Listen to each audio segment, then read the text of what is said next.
last time I was in here, I had just gotten the job. It was like June. Coach Morris, Chad Morris, hired me as a GA, and the coaches are going on vacation, and they had me give a offensive presentation on the defense, for the newcomer guys, and you do like summer school stuff, like 4 down, over, cover 4, kind of the way we identify things. I remember going here being like, I don't know what's going on, guys. I'm just up here talking. I'm terrible at this coaching stuff, but it's crazy. Small world. You get in here and now you're the head coach of the bowl game, so it's pretty cool. All right. Questions?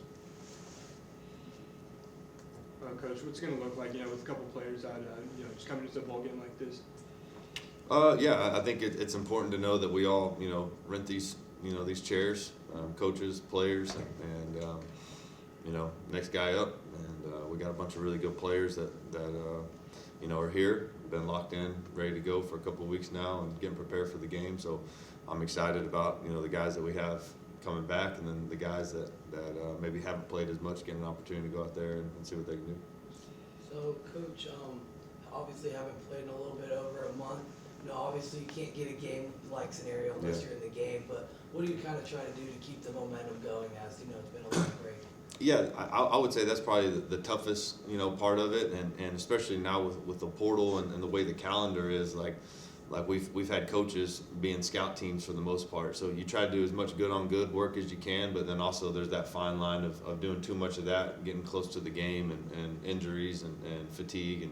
And so, that's probably been the biggest challenge for us preparing for this game is having the appropriate bodies to practice, and we just haven't had those. So we're doing the best we can, and the coaches are probably sore, at least they've gotten into shape over the holidays. Both teams have had a lot of players enter the portal since the end of the regular season. Now, Porter and Remberg are both playing for North Texas. Do you have a handle on who you guys have in your squad that may have entered the portal that will play in this game? Will you repeat that? Sorry, you said something about Porter. Guys that went into the portal for you. Yeah. That will play in this game. UNT has 2. Do you guys have any guys that are in the portal that will play in this game? Yeah. I mean, I was just confused. Yeah. So we have a couple players that'll play that are in the portal, but not very many. And Coach, you have a chance to win, have an 8-win season today with a win against UNT. You'd be the first coach to do that since Jim Wacker in the 1980s. Obviously, it's a collective, it's a team effort, but how would that mean for you personally?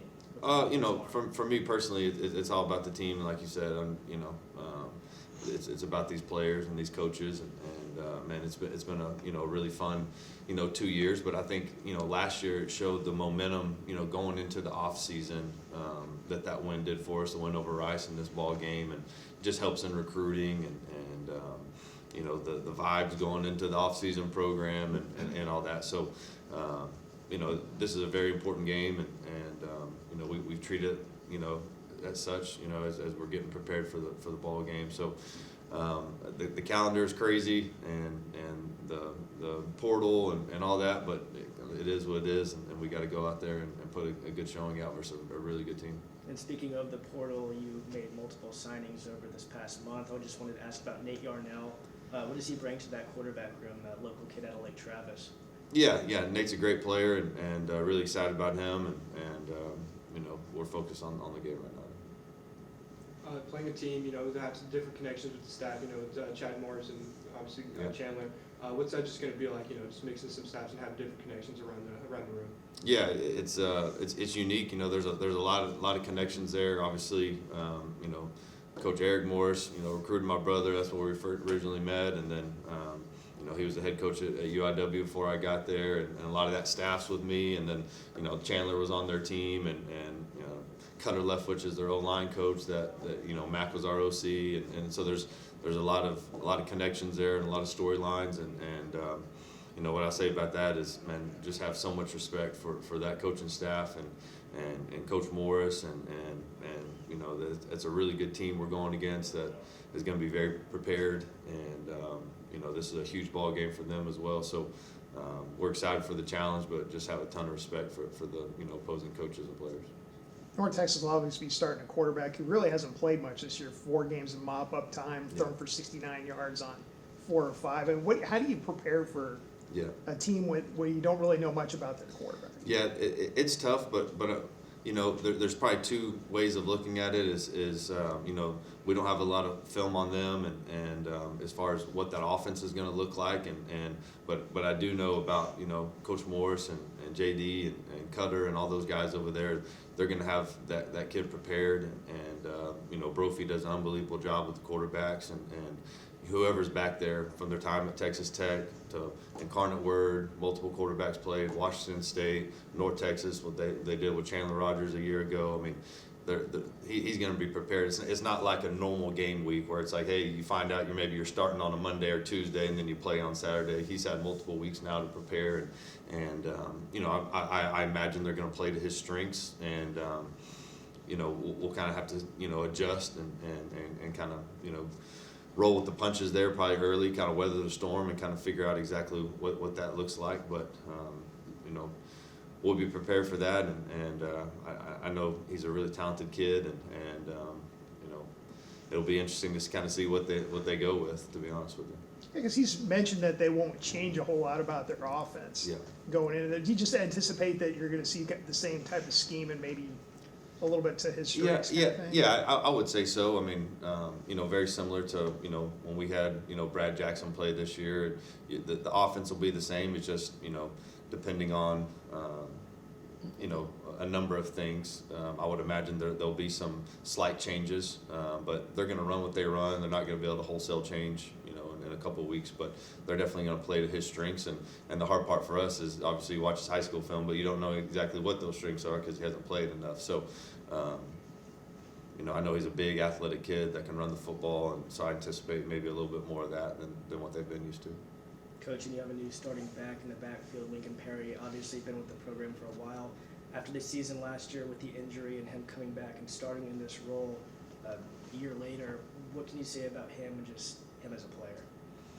Yeah, you know, I really love Lincoln and Torrance Burgess and Deion Hankins, you know, Jalen Jenkins. All those guys have really, you know, practiced well, and you know, Lincoln is, every time he's gotten the game, he's produced, and just a great kid, and you know, someone's gonna, you know, be a captain, and just can't say enough good things about Lincoln and kind of what he stands for. And then you talk about his on the field play; he's just a really good player as well. So I'm excited to see him. You know, you saw that as the year went on. You know, South Alabama game had a huge role, and he's just a really solid player, someone you can really trust. And you know, in games like this, I think that's important. You know, with all the newness and change, and you know, putting as many guys out there that have played a bunch of football always helps you. And how have the bowl festivities been leading up to the game? Yeah, that's been, you know, it's been really fun. Been a first-class bowl, and I would say I've enjoyed it, you know, maybe the second time, maybe more than the first, and I'm sure there's a number of reasons for that, but just been super enjoyable, and my family's really enjoyed it, and I know the players have as well, and just first class all around, and just man, it's you know, probably because of the timing of it too. You know, last year it's right around Christmas time, and you're waking up and doing all that, you know, with your kids and trying to play a game. And this year a little bit later date, and it's been great weather, and you know, playing an in-state opponent. Just a lot of you know, energy and juice, you know, around this bowl. And you know, I imagine it's going to be close to a sellout, and just that's what you play and coach the game for. So I'm really excited about the game. And North Texas changed the defensive coordinators with, you know, 2 games left in the regular season. Obviously, you got a little bit of look at what Brian Odom's going to bring here. But do you have a really good grasp of what North Texas has, and with the extra time to prepare, do you anticipate that there'll be a little more he'll throw at you, considering he's had more time to install? Yeah, I would think so. Just, you know, first off, have a ton of respect for Coach Odom and what he's about, and you know, they do look different now with him coordinate the defense, and you know, they have some really good players over there, and you talk about all the opt-outs and the portal and all that, not a ton of losses over there. You know, they got pretty much everyone back, and you know, so they'll be ready to go, and same type deal, like you said, you don't only have a couple of games to really game plan against, and so you have to get prepared for you know, other situations, and even going back and looking at his USC film when he was there, and looking at that, but you know, he's a really good coach, and you know, I know Coach Morris has been, you know, more with the defense throughout the season and the off season, so I'm sure, you know, he knows our offense pretty well, so they're going to have some answers and some things that to try to defend us. So very much so like the offense, it's going to be, you know, there's not a lot of film and not a lot of data and not a lot of percentages to go off of. So we got to go out there and play a clean game. I think that's going to be the key for us offensively. Got time for one more? Well, as long as somebody else got one. There you go. Yeah, so now North Texas is starting a guy that has only thrown a few passes. Now you've got a guy that's about as experienced as anybody in the country. Yeah. How much is the comfort does that give you to go into a bowl game like this with a guy that's got that length and depth of experience? Yeah, I think it always helps, especially at that position. You know, the more experience, the better. And you know, he's been in our system now for almost a year, and I know he feels really comfortable with it. But obviously, new coordinator, and you know, so that's obviously a little bit different. But you know, Jordan's has been great for us all year, and just excited to see him go out there one last time with his teammates and go out there and perform. Great. Thanks, guys. Thank you. Thanks, Coach.